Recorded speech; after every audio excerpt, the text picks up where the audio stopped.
Pada episode 19A, kita sudah bahas dokumen yang dibuat oleh Rockefeller Foundation tahun 2010 tentang skenario epidemik dan lockdown. Bagi pemirsa baru yang belum mengikuti episode-episode sebelumnya, Rockefeller adalah salah satu pentolan elit global. Secara dinasti, bisa dikatakan ada dua dinasti pimpinan elit global, dinasti Rothschild dan dinasti Rockefeller.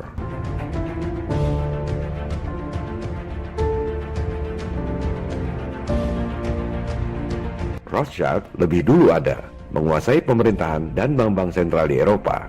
Rockefeller berkiprah 100 tahun setelah Rothschild, menguasai pemerintahan dan bank sentral Amerika. Rockefeller lebih kaya dari semua pemerintah di dunia, termasuk Amerika. Mereka lah yang kasih utang ke seluruh negara di dunia. Dan negara pengutang terbesar di dunia adalah si adik kuasa Amerika, diikuti Jepang dan Cina.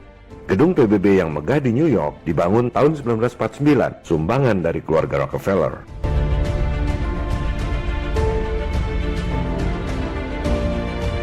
PBB, World Bank, IMF adalah kaki tangan elit global. Mereka berkedok sebagai lembaga-lembaga yang bekerja untuk kemaslahatan umat di dunia. Padahal sebenarnya bertujuan untuk mengontrol semua negara di dunia. Modus penjajahan gaya baru ini sudah lama diketahui oleh bapak bangsa kita, Soekarno. Presiden Soekarno menyebutnya sebagai nekolim, neokolonialisme dan imperialisme.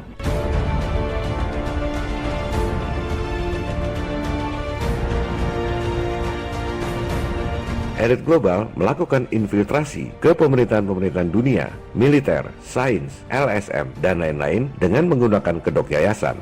Seolah-olah mereka bekerja untuk kebaikan umat manusia di dunia. Contohnya adalah Rockefeller Foundation yang mendanai berbagai universitas paling top di dunia untuk membuat skenario wabah dan lockdown tahun 2010 yang sudah kita bahas pada episode 19A.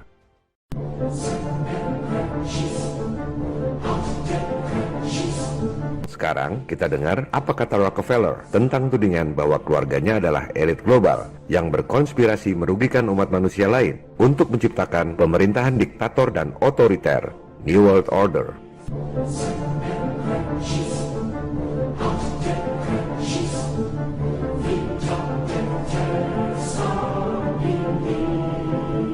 Ini adalah autobiografi David Rockefeller berjudul Memoirs. Silakan Anda buka halaman 405. David Rockefeller menulis, selama lebih dari 1 abad, para ekstremis ideologis dari seluruh spektrum politik telah memaksakan berbagai insiden terkenal untuk menyerang keluarga Rockefeller dengan tuduhan bahwa kami memiliki peran yang sangat kuat untuk mempengaruhi institusi-institusi politik dan ekonomi Amerika. Perhatikan, Rockefeller menyebut para pejuang kemanusiaan seperti kita ini sebagai ekstremis ideologis. Selanjutnya, ia menulis, sebagian bahkan percaya bahwa kami adalah bagian dari sekte rahasia yang bekerja bertentangan dengan kepentingan nasional Amerika Serikat, mengelompokkan keluarga kami sebagai internasionalis, dan berkonspirasi dengan pihak-pihak lain di seluruh dunia untuk membentuk struktur politik dan ekonomi global yang lebih terintegrasi. One World, istilah Anda. Perhatikan pemilihan kata yang sangat cerdas dari seorang Rockefeller. Dalam satu alinea, ia merangkum 5 hal yang sangat-sangat penting. Pertama, sekte rahasia, maksudnya Illuminati. 2, bertentangan dengan kepentingan nasional Amerika Serikat, maksudnya merugikan bangsa Amerika. 3, internasionalis, ini istilah lain dari globalis alias elit global. Internasionalis atau globalis tak punya batas kenegaraan, tak peduli merugikan bangsa Amerika atau bangsa-bangsa lain. Keempat, konspirasi. Ia akan jelaskan itu semua teori konspirasi atau fakta konspirasi. Dan kelima, One World, maksudnya One World Government alias New World Order. 5 tuduhan yang sangat fatal dirangkum dengan sangat cerdas dalam satu alinea pendek. Lantas, apa jawaban dia?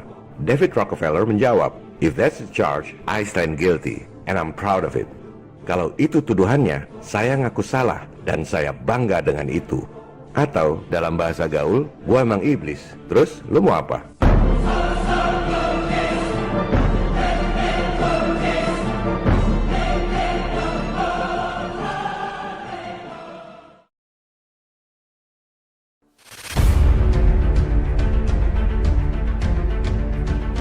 Pada episode 19A, saya sudah sampaikan bahwa apa yang terjadi saat ini, bencana wabah di seluruh dunia, orang-orang pakai masker, cek temperatur di gerbang, lockdown, ekonomi runtuh, peningkatan kemiskinan dan penderitaan rakyat, adalah persis seperti skenario Rockefeller Foundation 10 tahun yang lalu. Di episode 19B ini, saya juga sampaikan bahwa Rockefeller sendiri mengaku bahwa ia adalah sekte rahasia yang bertentangan dengan kepentingan rakyat, berkonspirasi di seluruh dunia untuk menciptakan New World Order. Jadi, yang jahat sebenarnya bukan negara atau pemerintah Amerika, melainkan para elit swasta yang kebetulan banyak tinggal di sana. Rakyat Amerika sendiri sudah dirampok habis-habisan oleh para elit di sana. Cina duluan lockdown dan sembuh adalah bagian dari skenario 10 tahun yang lalu. Tujuannya agar jadi contoh supaya negara-negara lain ikut lockdown.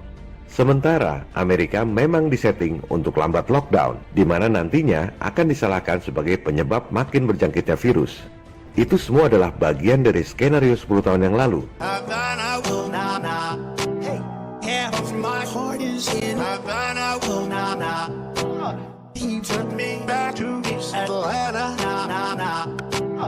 Dalam kasus corona ini, Cina dan Amerika adalah bagian dari skenario good cop and bad cop yang dirancang oleh elit global. Ada contoh baik, ada contoh buruk. The good cop, bad cop routine.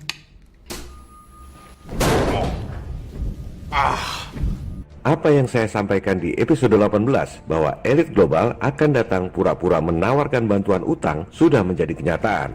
Indonesia baru saja menerbitkan surat utang alias bond terbesar sepanjang sejarah. Total 4,3 miliar dolar atau sekitar 70 triliun rupiah yang harus ditanggung oleh Anda dan anak cucu Anda sampai 50 tahun ke depan akibat krisis corona. Padahal para bankster elit kasih utang sebesar 70 triliun itu dengan modal dengkul. Jangan salahkan pemerintah Indonesia, karena semua hanya ikut sistem yang diterapkan oleh elit global di seluruh dunia.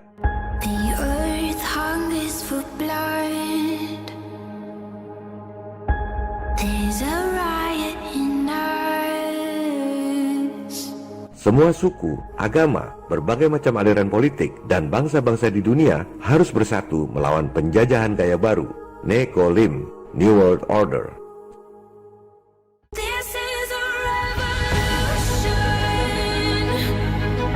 I hate imperialism. I detest colonialism.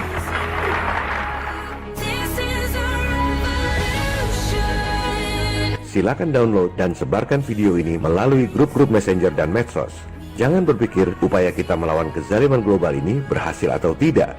Sebab apa yang kita lakukan dalam hidup bergema di keabadian. This is a revolution. What we do in life echoes in eternity. Salam People Power. This is a revolution.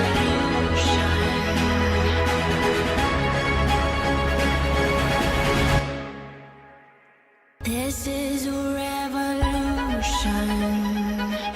Revolusimu belum selesai. Jangan berhenti.